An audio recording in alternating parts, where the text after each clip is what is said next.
Я очистила ее от гнили и буквально несколько раз смазывала этот ствол соком листьев толстянки. Когда гниль остановилась, я начала применять смазывание и толстянкой, и алоэ зеленой части, из которой вот так вот прекрасно вот такие корешочки стали расти. Я ее обрызгивала, когда уже убедилась в том, что стволом все прекрасно, я ее стала обрызгивать. Новые листья она нарастила. Буквально 3 месяца она находится у меня. У нее повысился тургор. Что меня удивляет, это корни. Собственно говоря, при таком стволе освещение у орхидеи полноценное, с 7 до 10, поэтому я не боюсь обрызгивать. Вот, пожалуйста, чтобы она использовала все пути фотосинтеза для укрепления, для роста, для развития. А нижняя часть вот с такими вот с листиком и с корешками останется у меня. Вот здесь я ее, наверное, срежу, я так думаю, да, и посажу в новый дом. Хочу сказать вам, что все возможно. Даже новички могут справиться без всякой химии. И реально помочь своим орхидеям это очень просто. 10 месяцев прошло с тех пор, как мы в последний раз побывали в Израиле, в курортном городе Нахария. В Израиле сложно или вовсе практически невозможно купить тяжелую химию, фунгициды, инсектициды, антибиотики просто так в магазине. Приходится изыскивать варианты. И самый простой из них – использование натуральных, природных и экологически чистых лекарственных средств. 10 месяцев назад с помощью природных помощников главная героиня сегодняшнего рассказа Евгения вернула к жизни один прекрасный фаленопсис. Она буквально вырвала его из рук смерти, и об этом есть видео на канале. Оно вышло 23 октября 2022 года. И если вы не смотрели это видео или забыли события в нем происходящие, ссылку на видео я, как всегда, оставлю в первом закрепленном комментарии под этим видео и в описании к нему. Как и почему орхидеи попадают в такое плачевное состояние – вопрос скорее риторический, ведь ответ у каждого свой. Но чаще всего причина этому – неправильные условия содержания орхидей и невыверенный уход. Почему орхидея укладывается в горшке вперед или на бок? Почему у нее оголяется ствол? Обо всем этом я неоднократно рассказывала на канале. Все это объясняется перекосами в уходе за орхидеей и неправильно созданными условиями для нее, а точнее совсем не созданными. Сегодня мы повторим то, чего не нужно делать, чтобы ваша орхидея не оказалась в таком плачевном состоянии. А еще мы посмотрим, что стало с орхидеей дальше, ведь прошло с тех пор уже 10 месяцев. И привет, друзья! Вы на канале Классика орхидейного жанра. Ну а теперь об этом и о многом другом детально, подробно и обо всем по порядку. Так почему орхидеи попадают в такое плачевное состояние? Об этом вам расскажет сама Женя. Вот такая вот удручающая шея была у нее. С учетом того, что содержалась орхидея в обычных домашних условиях, без подсветки и не пересаженная. Вот.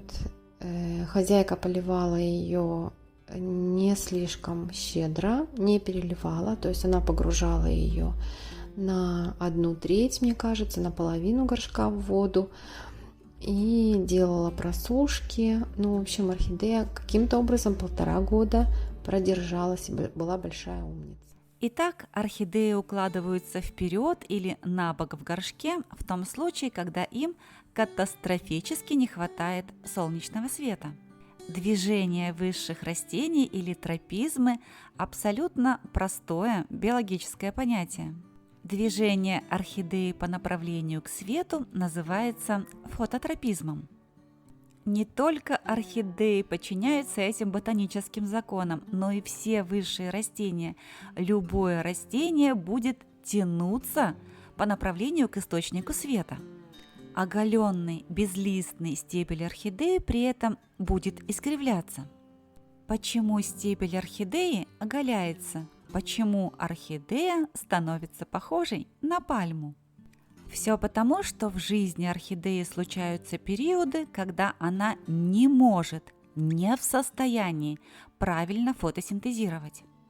В силу разных обстоятельств она не может получать питательные вещества извне, она забирает их из своих резервов, чтобы выжить. Где орхидея хранит резервный запас питательных веществ? Ну, конечно же, в своих вызревших зеленых тканях, в листьях и цветоносах. Именно поэтому я всегда говорила и говорю, что нет ничего ценнее листовой массы орхидеи. Чем больше листьев у орхидеи, тем она жизнеспособнее. При этом необходимо помнить, что пока орхидея больна, пока она выглядит удручающе, пока ее листья не имеют тургора, никаких манипуляций по делению орхидею производить не стоит. Изначально орхидею нужно вылечить. Вот такой поникшей и печальной с гниющим стволом забрала Женя эту орхидею у владелицы для восстановления. Несколько, так сказать, раз я на это все закрывала глаза, потом решила забрать ее к себе. И решила, что я ее все-таки спасу с помощью толстянки. Она гнила, то есть была в таком состоянии печальном. Я очистила ее от гнили и буквально несколько раз смазывала этот ствол соком листьев толстянки. Когда гниль остановилась, вот он такой вот сухой сейчас стал этот ствол. Когда гниль остановилась, я начала применять смазывание и толстянкой, и алоэ зеленой части, из которой вот так вот прекрасно вот такие корешочки стали расти. Когда орхидея полностью выздоровеет, а это она покажет вам сама своим состоянием, своим активным ростом корневой системы и листовой массы, можно задумываться о приведении орхидеи к более эстетическому виду. Немножко я им дам подрасти, а потом буду пересаживать, буду разделять. Вот. И верхняя часть поедет к своей бывшей владелице, а нижняя часть вот с такими вот с листиком и с корешками останется у меня. Вот здесь я ее, наверное, срежу, я так думаю, да, и посажу в новый дом. Следуя намеченному ранее плану, Женя произвела деление орхидеи 17 ноября 2022 года.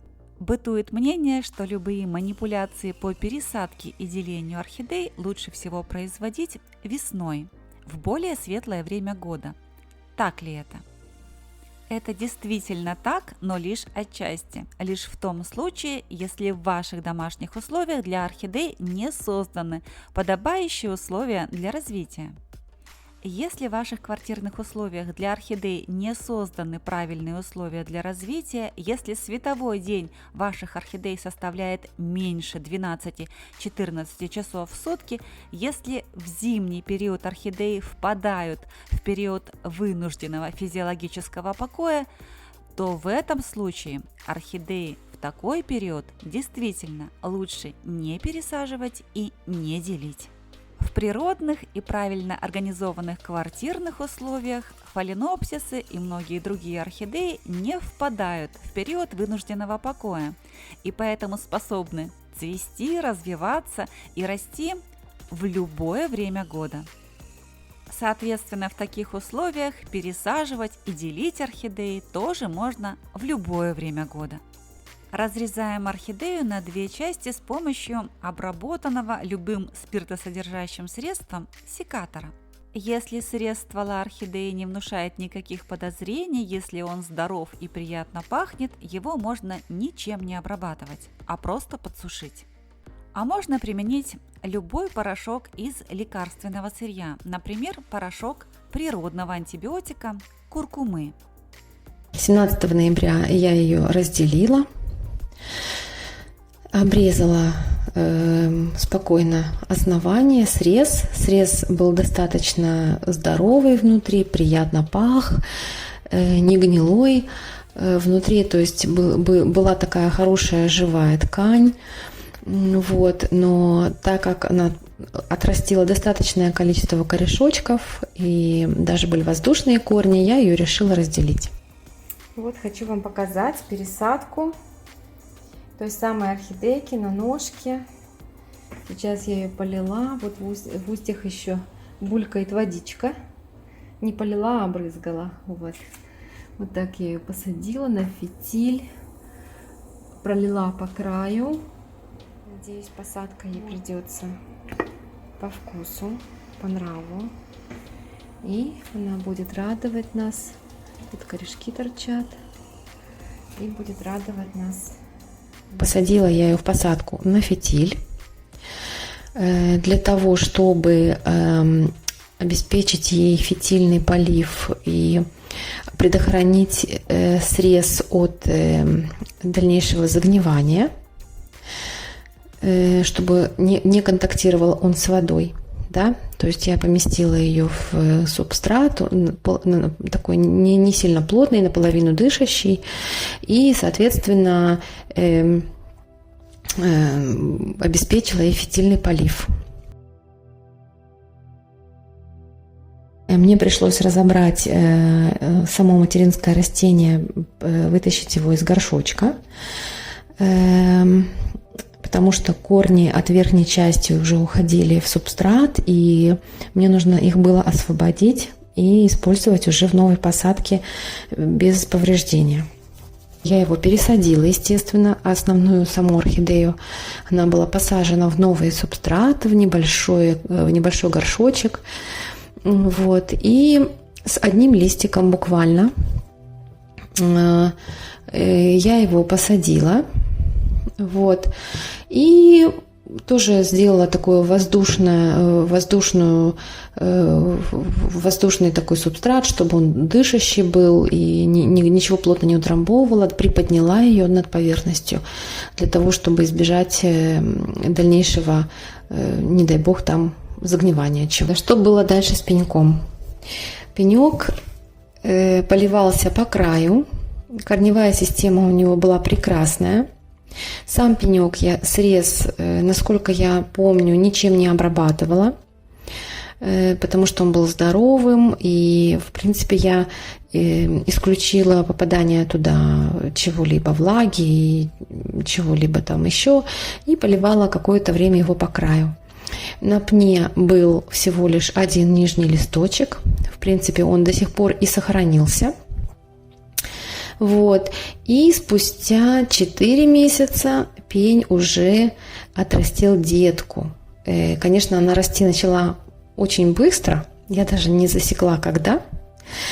Но вот к моему 4-месячному периоду, когда я расставалась уже с самой верхней частью орхидеи и передавала ее своей владелице, на пне уже была детка из 3 листочков. То есть сама орхидейка с листиком со своим, и была деточка. Красавица. Вот. И сейчас деточка уже вот превратилась в такую полноценную, уже самостоятельную орхидейку. Пенек остался уже в сторонке. Вот тут вот можно прекрасно наблюдать.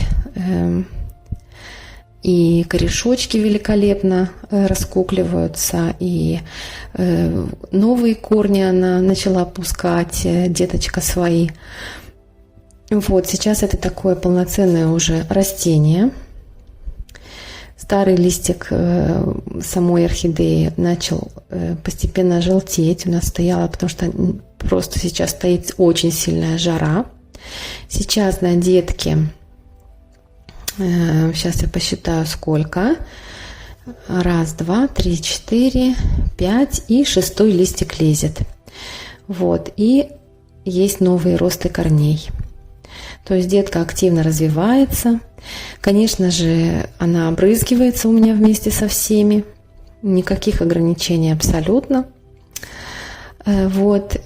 Какого-то особого ухода у меня для нее не было.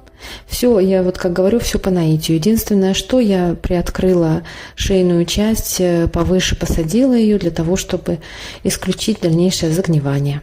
Вот так. Итак, за 10 месяцев после деления, включая осенне-зимний темный период, на обрезке ствола орхидеи выросла вот такая великолепная детка с прекрасной корневой системой и 6 полноценными листьями. В комментариях часто спрашивают, что будет дальше, если эту детку от обрезка ствола орхидеи отделить. В моей жизни была такая практика, и со всей ответственностью я могу заявить, что на этом обрезке ствола орхидеи может образоваться еще одна детка, а может быть и не одна. Детки будут рождаться на стволе орхидеи до тех пор, пока там есть нереализованные меристемы и пока корневая система пня сохранена. Сколько их будет и сколько их в принципе может быть, не скажет вам никто. И я не предсказатель. Но в любом случае, пока у обрезка ствола орхидеи сохранена здоровая, плотная, твердая корневая система, выбрасывать ее ни в коем случае не надо. А теперь давайте посмотрим, что стало с верхней частью разделенной орхидеи за эти же 10 месяцев. Где-то 4 месяца простояла она у меня в таком режиме.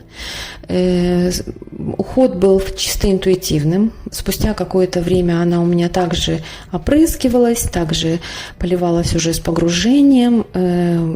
Так как я смотрю по развитию орхидейки, все было прекрасно. И она отращивает уже свой цветонос, верхушечная часть. И через 4 месяца она уезжает к своей владелице. Новая орхидейка, она процвела полгода. Вот, у нее был цветонос уже, вот 17 марта, когда я ее отправила, были бутоны уже и цветоносик. Она продолжала потом формировать этот цветонос и выпускала уже цветочки. И начала цвести уже у своей владелицы. В мае уже этого года она наращивала новые бутоны. Вот 14 июля было последнее видео, и она еще продолжала цвести. У нас сейчас очень сильная жара, у нас сейчас уже все орхидейки отцветают, и те самые весенне-зимние цветения, которые они начинались, вот сейчас к концу, так скажем, лета, в период очень сильной жары, они уже цвести перестают. Вот. Ну, достаточно долго она радовала своим нежным розовым цветением. Вот такая история. Желаю всем больших успехов. Наташ, спасибо тебе за твой канал, за прекрасную атмосферу, за те позитивные и полезные моменты, которые ты нам всем даришь. Спасибо твоим новым девочкам, которые звездно появились на твоем канале и продолжают нас удивлять своими достижениями. Вот, я немножко пропала, но остаюсь по-прежнему твоей поклонницей. Благодарю. Всех нежно обнимаю. Пока-пока. Когда Женя заговорила о девочках, которые звездно появились на канале «Классика орхидейного жанра» для того, чтобы поделиться своими результатами, я вспомнила о письме, которое получила вчера на электронную почту. В письме было видео с отчетом и некоторым предложением, флористическим предложением для темы будущего видео. Влюбленный в растения автор видео меня необыкновенно поразил своим знанием контента этого канала. Классика орхидейного жанра. Спасибо вам огромное, Наталья, за ваш бесценный труд. Он помогает не только орхоманам, но и нам, профессиональным флористам. Здесь я позволю себе представиться. Меня зовут Владимир Савенков, я мастер-флорист. Я работаю в городе Краснодаре, преподаю по всей России и не только. И для меня ваш канал стал настоящим открытием и такой отдушиной по фаленопсисам. Потому что все, что я смотрел до этого, приводило все равно к тому, что орхидея улетала в мусорку. После того, как я начал следовать рекомендациям Натальи, действительно вспомнил, что нужна орхидея, как ботаник, почитал и поштудировал, и все орхидеи ожили, даже те самые несчастные, самые страшные. Видео с орхидейно-флористическим мастер-классом получилось достаточно длинным, 49 минут.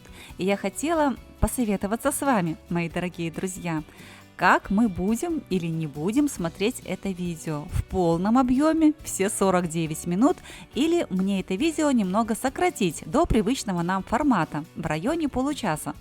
Обязательно напишите свое мнение в комментариях.